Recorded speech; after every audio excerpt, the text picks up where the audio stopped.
a los Estados Unidos, probablemente de manera irreversible desde 1994, pero quizá desde 1976 con la crisis que cambió la relación mundial y que anunció ya definitivamente la desconfiguración de la hegemonía norteamericana. El contexto se refiere particularmente a cuál es el interés que ha integrado a México en el proceso de apertura neoliberal de Norteamérica a partir de la firma del Telecán. Y naturalmente todos coincidiríamos en que este ha sido un largo proceso del que pudieran mencionarse muchísimos antecedentes, pero que todos ellos coinciden en el hecho, en el facto de disponer del territorio mexicano, o sea, el territorio, aún en la acepción más simple de cualquier diccionario, en el sentido de población, gobierno y área de tierra y recursos, de disponer del territorio mexicano para ampliar las circulaciones mundiales de los Estados Unidos, desde sus intereses y desde sus perspectivas de control.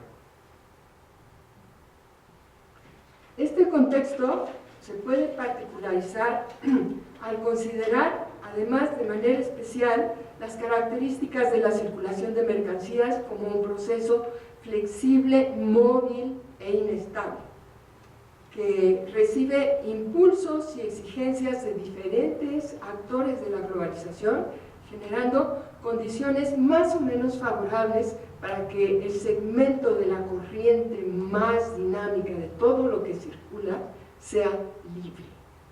Así como en la ciencia el 3% se aplica y el 97% es, dicen, inútil, pero indispensable para que el 3% se aplique, en el caso de las circulaciones en México, son 30.000 kilómetros de carreteras los que tienen características de altas especificaciones para conectar todo el territorio nacional con el resto de Norteamérica.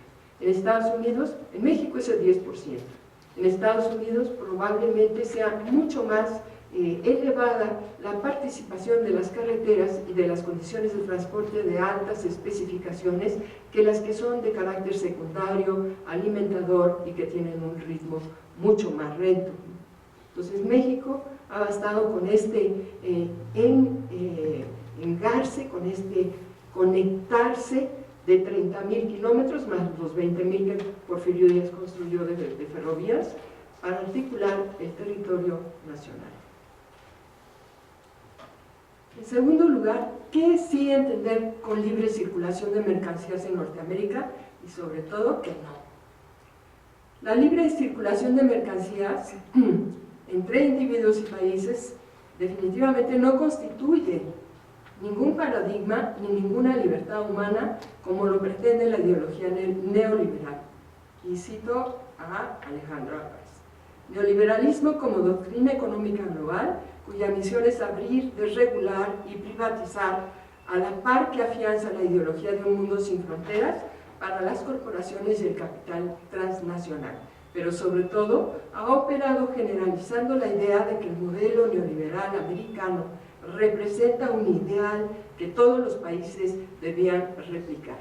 Así, la libre circulación se refiere a un tránsito sin fronteras, sin obstáculos, sin límites, a la mayor velocidad en condiciones óptimas de eficiencia. Definitivamente no es algo que procure simetría de posiciones y distancias con respecto de las fronteras, sino como se ha demostrado en los últimos 20 años, especialmente por México, todo lo contrario.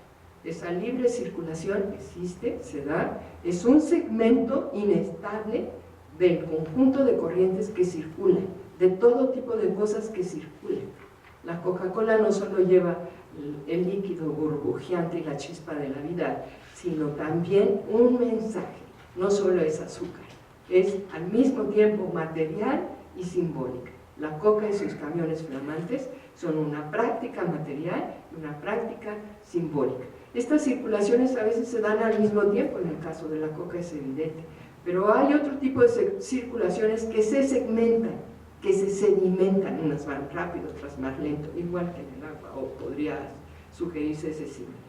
¿Qué sí es la libre circulación? Es una práctica necesaria porque así como las fuerzas productivas dependen de la ciencia y la tecnología, de cuyo 100% del desarrollo solo el 3% ha bastado para revolucionar el mundo, como ha sucedido desde la revolución industrial hasta la fecha, así también ese segmento inestable de la libre circulación de mercancías es indispensable porque imprime dirección al resto de circulaciones secundarias, complementarias, transversales, pequeñas, de un pequeño recorrido, de largas distancias, etc.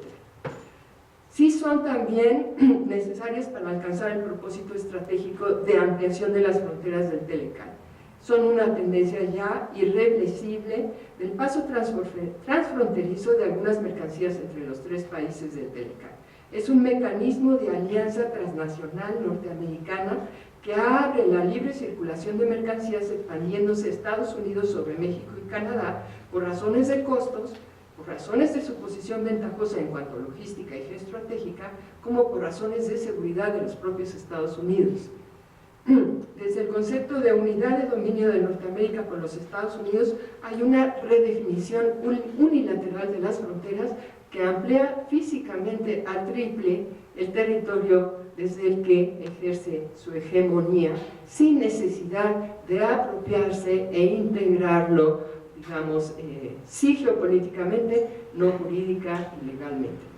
Ni Canadá ni México somos Estados Unidos, todavía, pero el control geoestratégico de circulaciones les permite entrar y salir a su libre antojo. Entonces también son un negocio diseñado para la valorización de valores en tránsito, que se llama la logística, y que se ha encargado de capturar el 30% de lo que era el 30% del costo de las mercancías en la Segunda Guerra Mundial y reducirlo al 3%. Los porcentajes de ganancia de este ahorro son como los que los abogados se ganan al reducir los impuestos. Por eso, las circulaciones también son un modo de financiarización, un referente del margen de ganancias de empresas, corporativos y operaciones mundializadas. O sea, ¿cuánto se gana en la circulación? Bueno, pues eso es, cuando menos, lo mínimo, ¿no? Traigo algunos datos porque no incluí en la ponencia un análisis pormenorizado de hechos, volúmenes, tiempos, tarifas y costos para dar dimensiones del tema. De acuerdo con datos de la Secretaría de Economía, 70% de las mercancías que se movilizan entre México y Estados Unidos son por autotransporte. O sea, el movimiento de las circulaciones se da por tierra, principalmente por carreteras. El 80% del comercio entre Estados Unidos y México se realiza por medio de aproximadamente 4.5 millones de cruces transfronterizos al año a través de 27 puntos de cruces oficiales y tienen un costo de operación de la logística transfronteriza que oscila, como mencionaba, entre 3 y 30% del valor comercial de las mercancías que se mueven a través de estos cruces. Por camión se mueven 6 de cada 10 embarques del comercio internacional de México hacia Estados Unidos. Ante la integración para la producción de bienes en Norteamérica y la próxima entrada en vigor del Acuerdo de Asociación Transpacífico, coinciden expertos en que para Estados Unidos es urgente y necesario permitir la libre circulación de camiones entre México y Estados Unidos. Y para eso, en octubre de este año, el Congreso de los Estados Unidos resolverá probablemente a favor de la aceptación de 20 empresas transportistas de origen mexicano para asignarles cuotas y condiciones de ingreso que habían sido impedidas en los últimos 20 años. Entonces esto significará un avance en el cumplimiento de lo que fueron intenciones originales del Telecan y resulta excepcional.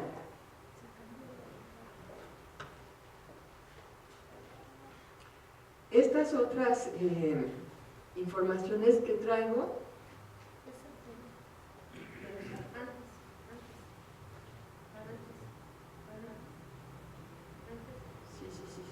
ya nos habíamos ubicado los datos y la contradicción principal y también las asimetrías.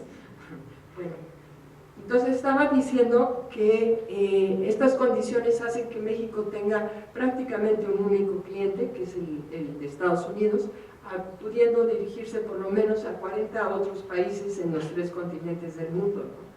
Entonces, esta sujeción de la capacidad productiva, esta sujeción de la capacidad exportadora, nos pone de frente a un escenario, no quisiera yo llamarlo de poco alentador, pero en realidad sí muy sujetante de toda la economía nacional.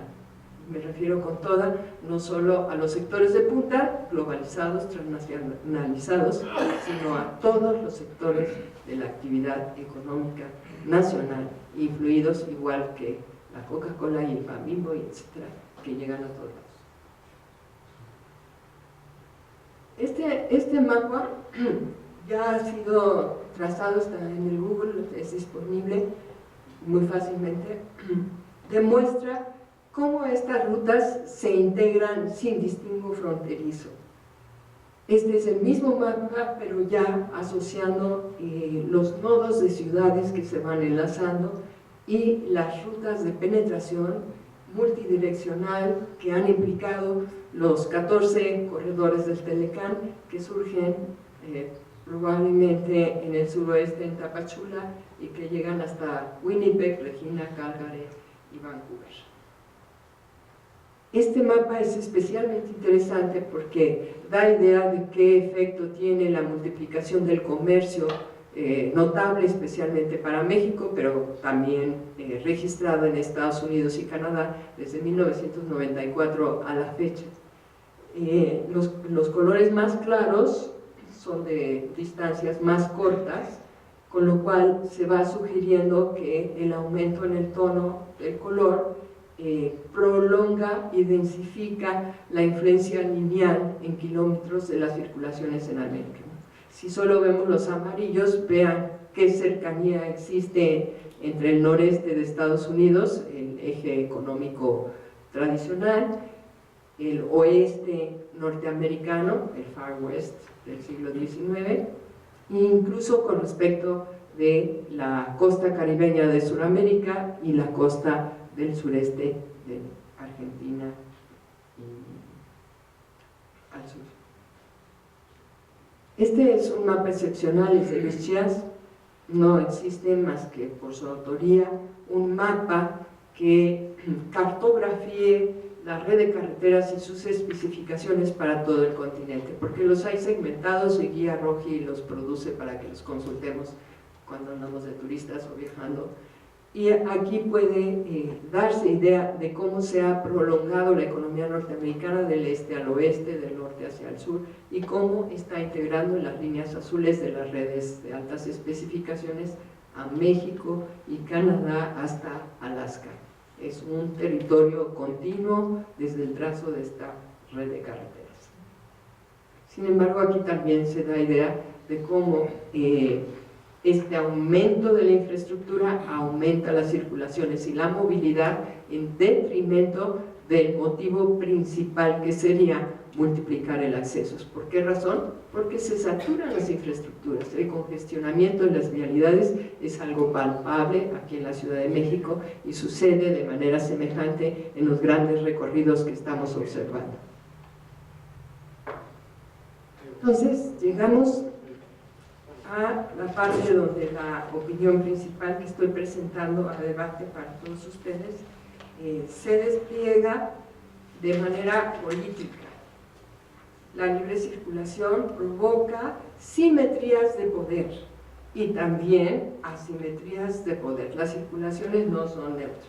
Esta es la primera de las dos consecuencias que estoy presentándoles a su consideración y quisiera decirles que, bueno, Norteamérica es un subcontinente geosocial que, bajo criterios neoliberales de aprovecharse de asimetrías regionales, ha asentado su hegemonía en todo el sistema capitalista mundial.